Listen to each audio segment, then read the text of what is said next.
This show is brought to you in part by viewers like you who joined a Patreon or become YouTube members. Thank you.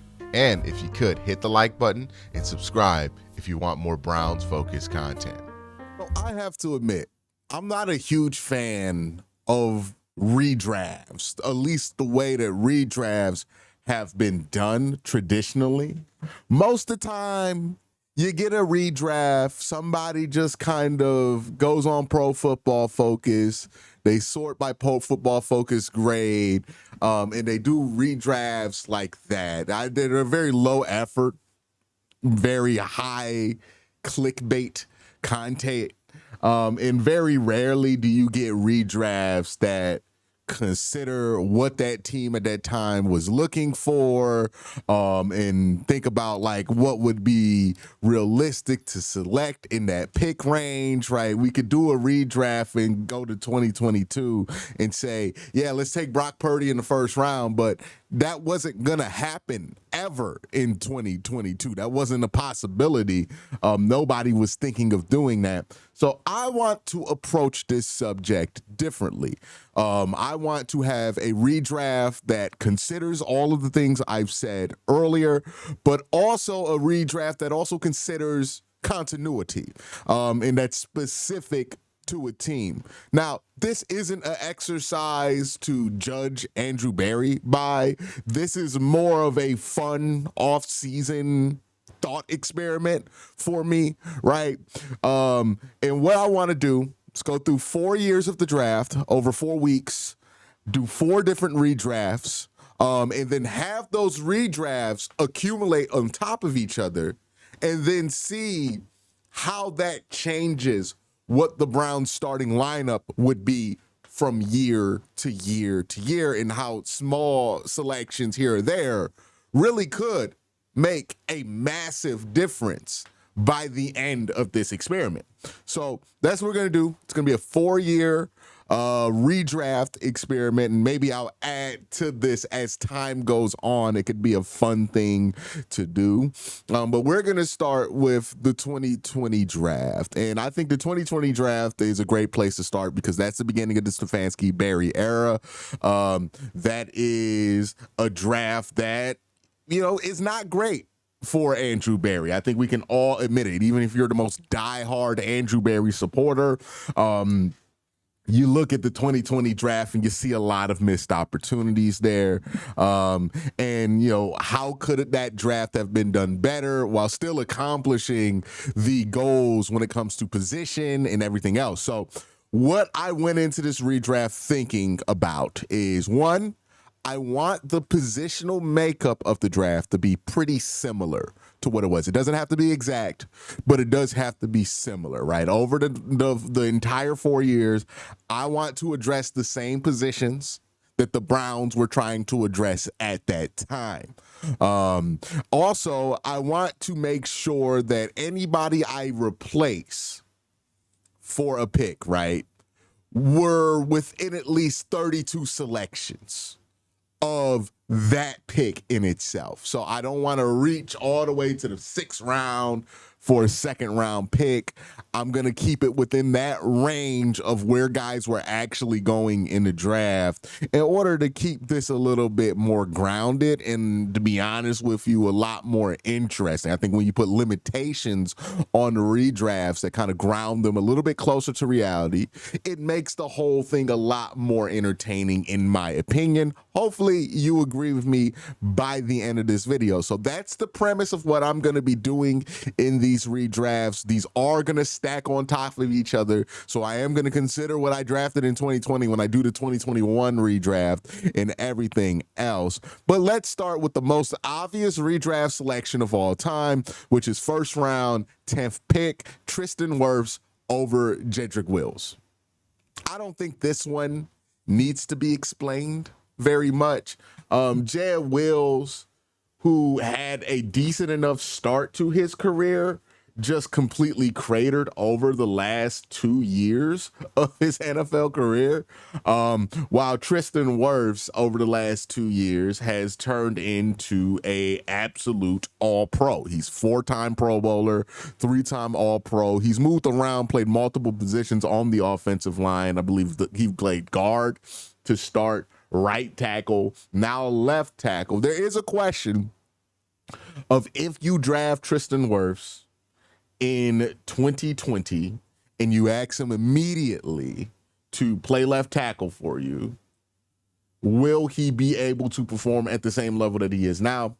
I think he has earned the benefit of the doubt at this point as a player, to where I think he would have figured it out sooner than later, how to play left tackle in the league, making that transition. Also considering that he was preparing to play left tackle coming out of college. So I don't think this would have been that huge of a transition for him.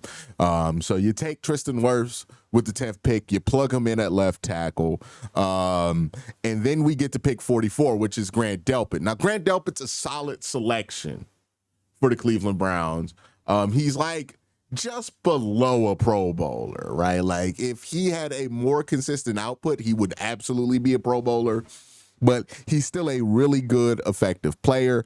Unfortunately for Grant Delpit, this was the round of safeties. You look at this safety class in 2020, especially guys who went late first, early second, late second. It's a master class of like 5 guys at the safety position. So tough pickings for Grant Delpit in this one. If you wanted to stick with Grant, I understand it. But I think what would make sense in a redraft scenario is going for Antoine Winfield. Now, Antoine Winfield doesn't really play the same position as Grant. Grant's more of a box safety, although when we drafted Grant, we thought he was more of a free safety. And if the Browns would have made this selection at the time, it would have been heavily criticized because people did think that Grant was the much, much better prospect than Antoine Winfield. You have to remember, Grant Delpit was considered to be like a top 10 pick at one point of his college career. So there was a lot of hype for Grant. And Grant's a good player, but just not the one we envisioned coming out of LSU, more of a box safety instead of a free safety. But I do think getting Antoine Winfield in a redraft is one of the most sneaky but altering decisions that could be made, because one of the consistent problems to this day that the Browns have had since 2020 has been filling that free safety position. They have not done it. We still got questions. We've been trying to plug guys in, John Johnson, Juan Thornhill, we're Ronnie Hickman, right? Like all of these guys that we have thrown at the free safety position, Andrew Sadejo, since 2020. If you get Antoine Winfield at the beginning of this run, it just completely takes out that whole lineage of free safeties. And that would in turn free you up to spend more money at different places, and also give you stability in your secondary, which the Joe Woods defense desperately needed in 2020, 21, and 22. But Antoine Winfield, selecting him there because he plays free safety, and he's such a good free safety, for a one-time Pro Bowler, 2-time All-Pro guy. I think that would solve a lot of the Browns' problems for the next 5 years. We talk about pick 3, round 3, pick 88, which is Jonathan Grenard in this redraft. Now, this was originally Jordan Elliott, which he wasn't an awful pick. Jordan Elliott was fine. Had a really good last season with the Cleveland Browns. You got a comp pick back for him because he signed with the San Francisco 49ers. I would not call the Jordan Elliott pick a complete empty on return selection. You got something back from Jordan Elliott for sure. But Jonathan Grenard would obviously be a big selection here for the Cleveland Browns. I mean, he is a Pro Bowl edge you could put across from Myles Garrett, somebody who fits in a 4-3 system in a similar way to Antoine Winfield. Maybe not immediately, but Jonathan Grenard eventually replaces a lot of the in and out of the edge position opposite of Miles that we've seen since 2020. Getting him there would have probably been a big deal for this Cleveland Browns team if they could have made it happen. Round 3, pick 97, originally Jacob Phillips from LSU. It's going to be Lakey Fotu out of Utah. He's a defensive tackle, a true 3-tech. This is not the most amazing selection, but this is me working within the limitations of the redraft. Somebody who could start for you at defensive tackle, right? I think that's at the very least what he is, and I think that makes a lot of sense. Now, the pick that I do get really excited about is this next selection, round 4, pick 115. It's going to was originally Harrison Bryant. Now is going to be Tyler Biadasz from Wisconsin, center. Now, the Browns eventually took Nick Harris at pick 160 in this draft, so I think it's fair to say that they could have taken a center. Like, I think that was on the board of options for the Cleveland Browns. And again, similar to the safety pick in the redraft, similar to the edge pick in the redraft, if you get Tyler Biadasz here, then you're not swapping out centers the 2 times that you did it. You're going from J.C. Tretter to Tyler Biadasz, and then you're going to have continuity since 2021 on the offensive line, and it's going to be pretty stable. So makes a ton of sense to go Tyler Biadasz there. I don't really think it needs to be further explained. I mean, he's a good center, starting quality center. I don't know if he's ever been to a Pro Bowl. I don't think he's been to a Pro Bowl, but still a real strong center prospect that you're going to be able to get quality starts out of. And I think that's a huge win if you're the Cleveland Browns in this redraft. Obviously, the Browns are going to win in this redraft no matter what, but I think it would be a huge win in this scenario. All right, round 5, pick 160, originally Nick Harris. Going to be Darnell Mooney. Now, I went with the wide receiver here because there were no tight ends that I felt like made any sense, right? I think the Browns needed pass catchers at the time. Darnell Mooney fits the mold of what they're looking for. He would basically be what Elijah Moore was for this team for a long while. Somebody who can hold down the opposite side, not slot, not X wide receiver position, but your Z wide receiver position. He can go deep. He's a deep ball threat. Do what Elijah Moore has done, maybe at a little bit of a higher level, but at a much cheaper price tag. And it kind of prevents you from swapping that guy in and out over the next 4 years, right? So you get Darnell Mooney, that makes sense. And in round 6, the one pick that does stay for the Cleveland Browns is Donovan Peoples-Jones.